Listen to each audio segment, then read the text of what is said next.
pas encore mort. Personne qui peut m'éradiquer. Fort, pour pas perdre il faut pratiquer. Je sors, je me vide la tête là où les constituent. Faut que je m'exerce, un stylo, une prod qui tue. Salut à tous, j'espère que vous allez bien. On se retrouve aujourd'hui pour une petite vidéo pour discuter de comment casser la distance, comment est-ce qu'on va faire pour boxer quelqu'un qui est plus grand que soi. Avant tout, j'espère que vous allez bien en cette période toujours compliquée. J'ai pas le sentiment que les clubs vont réouvrir bientôt. À mon avis, on en a encore pour un sacré temps de ce bordel. Donc j'espère que ça va pour vous. Moi, pour ma part, je vous avais mis une vidéo il y a quelques semaines. J'essaie de m'entraîner vraiment tous les jours. Donc pour l'instant, je tiens le choc. Ouais Antoine, si tu t'entraînes tous les jours, pourquoi est-ce que tu fais une vidéo dans ton salon? C'est une excellente question, mais voilà, là j'avais un créneau, j'avais très envie de vous parler de comment casser la distance, donc on y va. Juste une petite interlude, si jamais ces vidéos vous intéressent, si jamais vous aimez bien la chaîne du Mouais, il y a plus de 70% des gens qui regardent les vidéos mais qui ne sont pas abonnés. Je vous rappelle que pour YouTube c'est vachement important, le nombre d'abonnés sur les chaînes pour diffuser les vidéos plus largement. Donc voilà, si on veut parler de Muay Thai et en faire parler au maximum, si ça vous intéresse, abonnez-vous s'il vous plaît. C'est parti, on y va. Il y a quelques temps, je vous avais sorti une vidéo sur comment gérer la distance. C'était plus global que vraiment là ce dont on va parler sur comment casser la distance. Mais je vous la remets parce que, à mon avis, elle peut intéresser certains d'entre vous.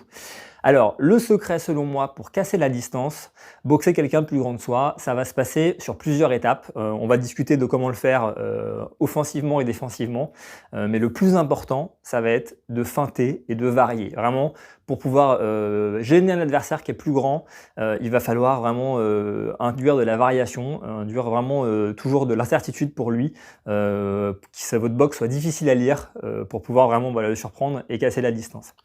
La chose qui va également être très importante, c'est que pour boxer quelqu'un qui a à peu près le même niveau que vous bien sûr et qui est plus grand que vous, il va falloir une bonne condition physique. Ça vraiment c'est absolument indispensable, il va falloir une bonne condition physique pour maintenir un rythme important. Si vous avez un physique de serpillère avec le mec qui est plus grand que vous, ça va vraiment être très compliqué. Alors varier ses entrées, ouais, c'est facile à dire, mais Antoine, comment est-ce qu'on fait ça? Donc ce que je vais vous proposer, je vais vous parler de deux, trois choses qu'on peut faire pour gêner quelqu'un de plus grand que soi, et ensuite ça va être à vous de les mixer et de faire un peu un truc à votre sauce pour que ça soit suffisamment difficile à lire pour votre adversaire. Le premier conseil que je peux donner, c'est que souvent, quand on est face à quelqu'un qui est beaucoup plus grand que soi, qu'on a du mal à rentrer, on a tendance à vouloir démarrer fort et d'assez loin. Mécaniquement, on est loin. Et on va vouloir démarrer fort pour pouvoir réussir à s'approcher et pas se faire contrer. Donc, on va y aller fort en anglaise avec des gros coups. Et ça, en fait, c'est pas forcément toujours pertinent parce que ce qui risque de se passer, c'est que comme vous partez de loin et que vous allez envoyer un coup fort, mais qui arrive encore une fois de loin, votre adversaire, il va plutôt avoir le temps de le voir arriver, donc soit de le bloquer, soit pire de vous contrer. Mais surtout, même si jamais il décide de l'absorber et qu'il reçoit votre coup fort, ce qui va se passer, c'est que mécaniquement, il va reculer sur l'impact de votre coup qui sera puissant. Et donc, vous allez toujours recréer ce problème de distance puisque suite à votre impact, vous allez vous faire un grand pas pour donner un grand coup de poing. Lui, il va recevoir votre grand coup de poing, il va reculer d'un grand pas. Et donc, vous allez retrouver exactement dans le même cas. Et donc, ça ne va pas vous aider à casser la distance. Donc, mon premier conseil, c'est que au lieu de partir de loin sur des coups super violents, il va plutôt falloir travailler par exemple sur un double jab. Moi, je le conseille beaucoup. Vous allez plutôt que d'arriver vraiment de loin, envoyer un coup fort, partir sur un premier jab, ok, avec une petite prise d'appui qui va venir pas taper directement le visage de l'adversaire parce que vous allez être trop loin, mais qui va venir le gêner, taper dans sa garde, voilà, percuter un peu sa garde, toucher ses gants, le faire bouger, le faire réagir, ok. Donc un premier jab et tout de suite après un deuxième jab. Et en avançant, voilà, en deux temps, cette fois-ci, vous allez pouvoir vraiment rentrer dans la zone de l'adversaire. Le premier jab l'aura perturbé et le deuxième, lui, il va pouvoir toucher vraiment le visage de l'adversaire potentiellement. Donc voilà, un premier, un deuxième, et ensuite là vous êtes à distance pour pouvoir continuer un enchaînement. Deuxième situation qui peut être intéressante, ça va être de travailler avec votre jambe avant, mais pas tout à fait comme d'habitude, c'est-à-dire que la plupart du temps quand vous travaillez jambe avant, je vous conseille d'être en garde et de faire un petit peu un switch kick, c'est-à-dire vraiment la jambe avant passe derrière sur un petit saut pour pouvoir envoyer soit un middle de cette manière-là, soit un genou, c'est-à-dire que vous êtes là et vous allez envoyer le genou direct. Mais cette fois-ci, vous allez travailler la jambe avant, mais en faisant un pas entier avec votre jambe arrière. C'est-à-dire que vous êtes en garde ici, vous allez faire un pas, ok, donc là vraiment un vrai cassage de distance pour ensuite envoyer votre coup. Voilà, soit un middle kick, voilà, en cassant vraiment bien la distance, soit un coup de genou, pourquoi pas, hein, vraiment, en venant bien faire un très grand pas. Ça peut être un pas qui en plus est difficile à lire, parce que souvent, si vous levez bien votre jambe arrière, voilà, ça peut semer un peu le doute sur est-ce que c'est un front kick, qu'est-ce qui se passe derrière, c'est pas forcément facile à lire. Et donc venir là, planter, pour ensuite venir envoyer avec votre genou avant. Toujours bien en garde évidemment, parce que votre adversaire qui est plus grand que vous, lui il va pouvoir envoyer de l'anglaise. Mais si vous êtes bien hermétique, voilà, ça peut bien marcher. Cette technique de pas dont je viens de vous parler, en fait, elle est très efficace à tel point qu'on peut l'enchaîner. C'est-à-dire que face à votre adversaire, vous pourriez bien faire une première feinte, une deuxième feinte, et finalement terminer en genou. Vous voyez, ce travail-là, on appelle ça en pas de cheval, je crois.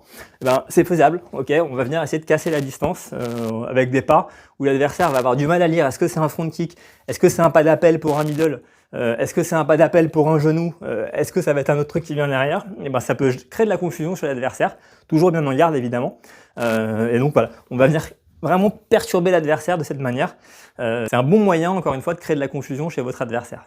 Donc si on reprend tous ces éléments-là, on a le double jab, ok. On a aussi le fait de faire un vrai grand pas pour envoyer un middle jambe avant ou un genou jambe avant. On a le fait de faire varier un maximum nos entrées avec voilà, cette espèce de pas de cheval où l'adversaire a du mal à lire le truc. Et donc une fois que vous avez réussi à rentrer régulièrement sur votre adversaire, de vous approcher de lui, ce qui va bien marcher, ça va être de taper fort en anglaise. Forcément, une fois que vous avez réussi à casser la distance, il va falloir percuter fort. Et je vous conseille également de finir plutôt sur des low kicks pour essayer de casser les appuis. Quelqu'un qui est très grand, s'il a du mal à se déplacer, rapidement, il va plus pouvoir trop se servir de son allonge et du coup, il va être moins mobile. Et ça va être de plus en plus facile pour vous de casser la distance et de rentrer facilement sur lui. Donc voilà, vous avez 2-3 feintes pour rentrer. Une fois que c'est rentré, on percute fort en anglaise et on finit bien dans les jambes pour essayer de casser les appuis de l'adversaire. Donc pour résumer, offensivement, le plus important, ça va vraiment être de varier. Hop, je mets un jab, hop, j'en mets deux cette fois-ci en percutant bien sur le deuxième, un seul, hop, encore, un, deux, une droite et je termine après un low kick. Ok, je vais être en garde, je vais faire un pas, front kick, jambe arrière, ok, je reviens en garde. Cette fois-ci, qu'est-ce que ça va être? Toujours vraiment varier des choses différentes, essayer des choses différentes. Hop, un grand pas, un grand middle. Je reviens à la fois d'après, hop, juste un jab encore une fois, des fausses entrées, voilà, vous avancez, vous reculez. Il ne faut pas que tous vos démarrages donnent lieu à des phases de 3, 4, 5 coups, sinon à chaque fois systématiquement votre adversaire il va essayer de contrer, il va travailler, il va bouger. Mais si parfois vous partez, il ne se passe rien, l'adversaire il va pas trop savoir, il va avoir du mal à vous lire. Donc ça c'est important aussi, savoir timer vos attaques et puis ne pas être tout le temps prolifique. Ça veut dire que des fois, vous allez taper hop dans la garde une fois, hop, hop, deux fois dans la garde, mais il va rien se passer derrière. Et par contre, juste après, ça va être un dans la garde, et là, hop, hop, on va enchaîner vraiment beaucoup plus sérieusement et donner beaucoup plus d'énergie, de puissance pour donner une action qui va donner lieu à des points marqués. Donc vraiment, cette variation-là, elle va être très très importante. Donc ça, c'est vraiment des conseils pour être offensif face à quelqu'un qui est plus grand que vous. C'est pas facile à faire, encore une fois, surtout si votre adversaire il a aussi une bonne condition physique, qu'il arrive bien à vous lire malgré tout. Vous pouvez essayer de boxer par contre cette fois-ci en défensivement, c'est-à-dire que vous allez attendre que votre adversaire déclenche pour pouvoir le contrer.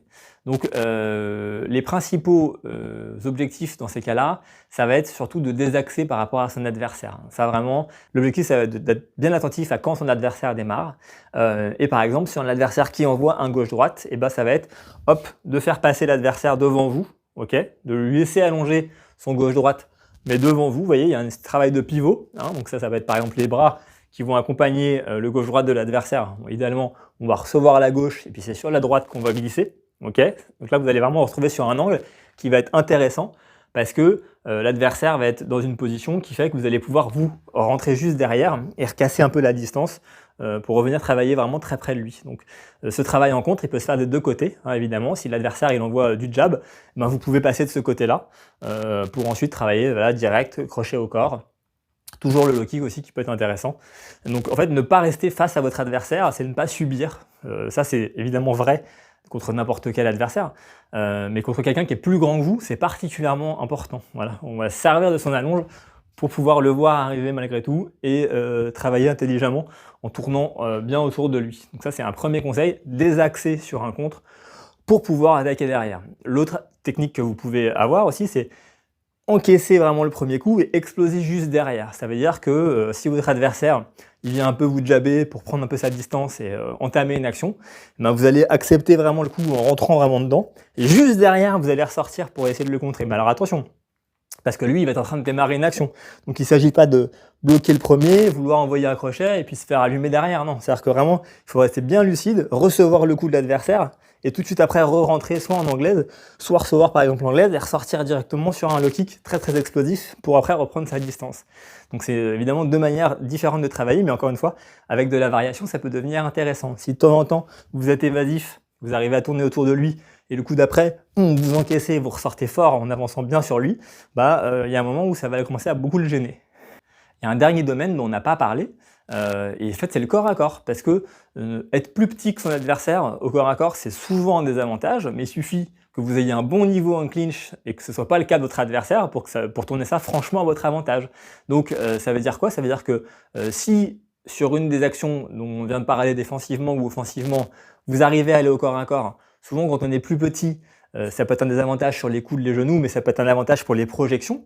Si vous voyez que ça rentre bien, pourquoi pas travailler le plus possible, réussir à casser la distance pour venir saisir l'adversaire, et après finir par une projection. Quand vous regardez Stanchai par exemple, il est souvent plus petit que ses adversaires. Alors ok, il y a aussi souvent des grosses différences au niveau, mais l'idée reste la même. Quand vous regardez Stanchai au Thai Fight, souvent il boxe des mecs qui sont beaucoup plus grands que lui. Pour autant, quand ça se passe au corps à corps, on est d'accord qu'il les envoie souvent tomber facilement, quoi. Donc ça, c'est quelque chose qui est intéressant. Si vous avez une bonne projection, quelqu'un de grand, une fois que vous êtes bien rentré un peu sous lui, c'est plus facile pour vous de planter vos appuis et de le faire basculer. Donc ce travail de clinch, si vous avez un bon niveau en clinch, il ne faut pas hésiter à le mettre à profit, casser la distance comme on vient de voir offensivement ou défensivement, et puis finir l'action au clinch pour vraiment le faire tomber. En plus, ça rapporte beaucoup de points, ça fatigue beaucoup l'adversaire, donc c'est vraiment tout bénef. Donc ça peut être aussi pour vous une solution. Allez tester si la personne en face est solide encore ou pas, et si vous avez le dessus, pas hésiter à mettre de la répétition là-dessus pour marquer des points, le faire tomber, le fatiguer. Voilà, on a fait le tour de ce que je peux vous dire sur comment boxer quelqu'un qui est vraiment plus grand que vous, comment casser la distance. Voilà, vraiment varier, ça va être le plus important. Varier vos entrées, varier vos contres. Essayez un petit peu le clinch, pourquoi pas. Évidemment, je vous ai donné quelques clés pour casser la distance. Il y a évidemment plein d'autres moyens de casser la distance que le fait de donner un double jab ou alors de varier un petit peu avec les pas, etc. Il y a plein de manières de le faire, mais voilà, ça c'est quelques notes, à vous de jouer la partition, comme on dit. J'espère que ça vous aura intéressé. Encore une fois, n'hésitez pas à liker la vidéo, à laisser un commentaire si vous le souhaitez. Et puis je vous dis à très bientôt pour une prochaine vidéo.